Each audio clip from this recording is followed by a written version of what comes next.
ಅಣ್ಣ ನಿನ್ನ ಇವತ್ತು ಒಪ್ತೆ ಕಣೋ ನಾನು. ಇದು ಬರೀ ಉತ್ತರ ಅಲ್ಲ, ಎದುರು ಉತ್ತರ. ಬರೀ ಏಟಲ್ಲ, ಏಟಿಗೆ ಎದುರೇಟು.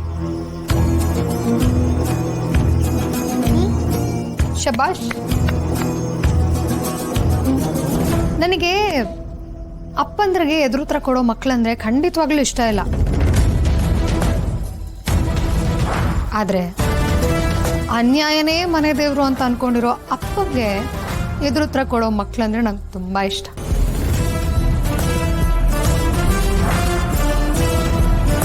ಪಾರ್ವತಿ, ಅದೇ ಅದೇ ಅದೇ ನಾನೇ. ನೀವಿಟ್ಟ ಹೆಸ್ರೆ. ಸತ್ಯ ಹೇಳಿದ್ರೆ ಉರ್ದೋಗ್ಬಿಡುತ್ತಲ್ವಾ ನಿಮ್ಗೆ? ಪಾರು, ಅಂಗಡಿ ಒಳಗಡೆ ಇದೀವಿ, ಸ್ವಲ್ಪ ನೋಡ್ಕೊಂಡು ಮಾತಾಡಮ್ಮ. ಚಿಕ್ಕಮ್ಮ, ನೀವ್ ಯಾಕೆ ಹೆದರ್ಕೋತೀರಾ?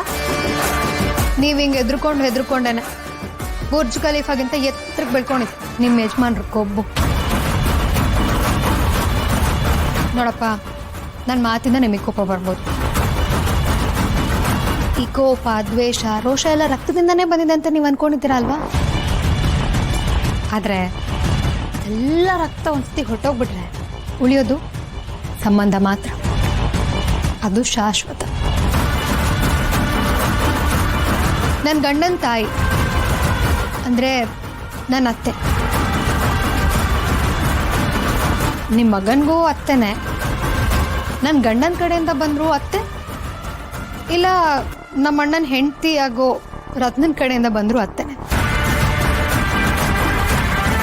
ನೀವೇನೇ ತಿಪ್ಪರ್ಲಾಗ ಹಾಕಿದ್ರು ಅದನ್ನ ಯಾರಿಂದನೂ ತಪ್ಸಕ್ಕಾಗಲ್ಲ. ಓ, ನೀವೆಲ್ಲ ಒಂದಾಗ್ಬಿಟ್ಟಿದ್ದೀರಾ. ಇಲ್ಲಿ ಹೊಂಟು ಕುದುರೆಗೆ ಗಂಟು ಲಗಾಮಂತೆ. ನಿಮಗೆಲ್ಲ ಬುದ್ಧಿ ಹೇಳೋದು ಒಂದೇ, ಕೇಡುಗಾಲಕ್ಕೆ ಕೋಡುಗನಿಗೆ ಬುದ್ಧಿ ಬರೋದು ಒಂದೇ. ಪಾರು, ಹೋಗ್ಲಿ ಬಿಡಮ್ಮ. ಎಲ್ಲಿ ಅಣ್ಣ, ಅತ್ತಿಗೆ, ಶಿವು, ರತ್ನ ಯಾರು ಕಾಣಿಸ್ತಾ ಇಲ್ಲ? ಹಿಂಗೆ ಬರ್ತಾ ಇದ್ದಾರೆ.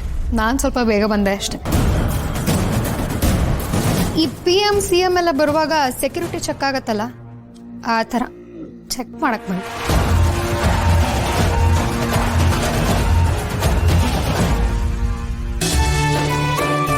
ಮಾಮ, ಅತ್ತೆ, ಬರ್ಸು.